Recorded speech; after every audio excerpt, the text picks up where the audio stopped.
Now, NDRF Inspector General Narendra Singh Bundela has briefed the media on the ongoing response to the Nepal flood disaster. He said that the Bihar Chief Minister reviewed the situation yesterday in view of the potential for flooding in Bihar and Uttar Pradesh, with 9 NDRF teams currently been deployed in Bihar and 1 team deployed in Kushinagar in Uttar Pradesh. Bundela also added that 2 airplanes carrying relief supplies have arrived already in Nepal, though no NDRF team has been sent to the country so far. Chance हो सकता है बिहार और UP में, basically Gandak river है जो बिहार और UP में आती है, उससे क्या इम्पैक्ट होगा उसका असेसमेंट किया था। कल बिहार चीफ मिनिस्टर ने पर्सनली इसको रिव्यू किया था। उसके बाद 2 एडिशनल टीम एनडीआरएफ की डिमांड की गई थी, जो कि 2 जगह डिप्लॉय कर दी गई थी। और आज के दिन बिहार में अभी 9 टीम्स फील्ड पर डिप्लॉयड है, फ्लड के नज़र को रखते हुए रिस्पॉन्ड करने के लिए। यूपी में कुशीनगर एरिया अफेक्ट होता है गोरखपुर के पास, तो एक टीम वहाँ पर डाइवर्ट कर दी गई थी, एक टीम वहाँ पर डिप्लॉयड है कि अगर कोई फ्लड होता है तो इवैक्यूएशन प्लान जो स्टेट गवर्नमेंट डिसाइड करती है उस हिसाब से एनडीआरएफ की टीम रिस्पॉन्ड कर सके।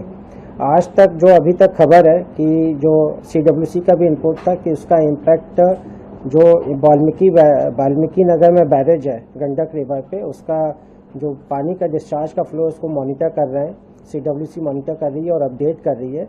फील्ड में अभी तक फ्लड का ज़्यादा इम्पैक्ट नहीं पड़ा है, तो इसको फिर भी अभी मॉनिटर कर रहे हैं कि बाद में जो प्रोग्रेस होता है।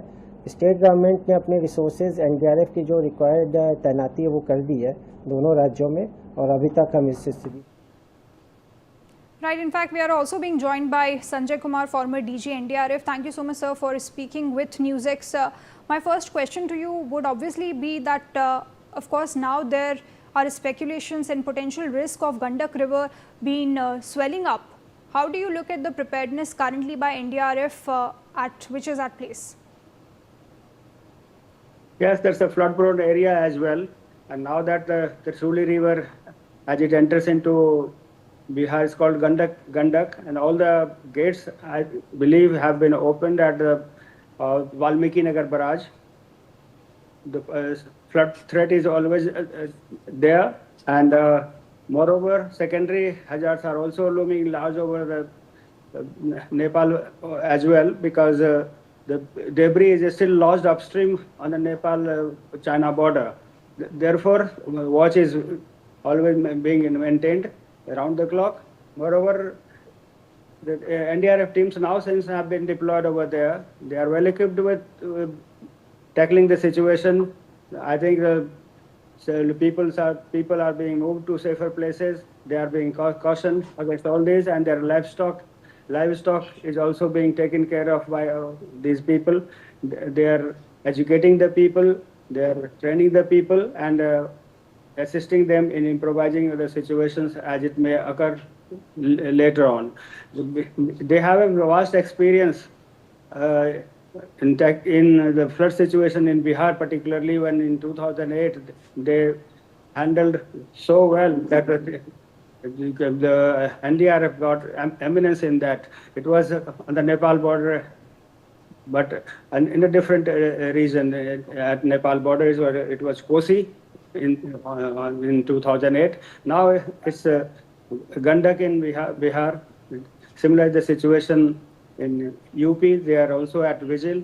I think the NDRF is equipped to handle the situation and operate there 24/7. They have all the equipments to carry out operation during night as well, and there are plenty of boats to move around in the flood situation in different ways, right, even if the water level is very high and the current is so high.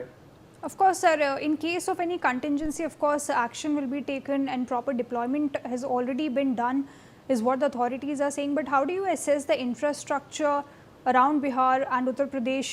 Do you think that it is good enough to tackle if there is any sort of a possibility of a flash flood coming towards Bihar and Uttar Pradesh? Well, that's always a challenge over there. That's why we emphasize on evacuating the people to safe places beforehand, so that the moving of infrastructure later on to save those people or take them to safer places is slightly difficult. so far there is no report of any damage of infrastructure in Bihar and Uttar Pradesh.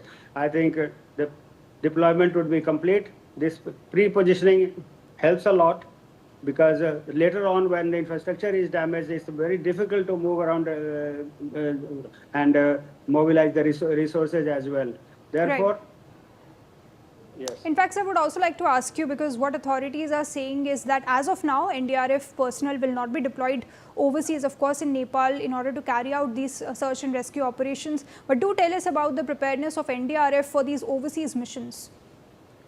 Nepal has been assisted earlier as well.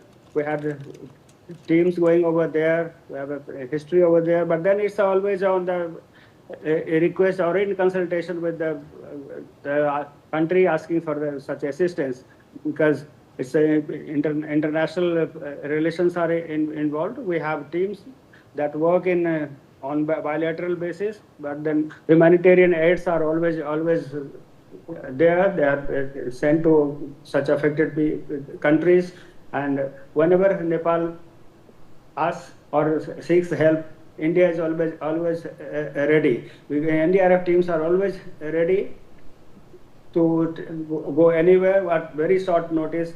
We have arrangement with the Air Force as well, that they can arrange the mobility.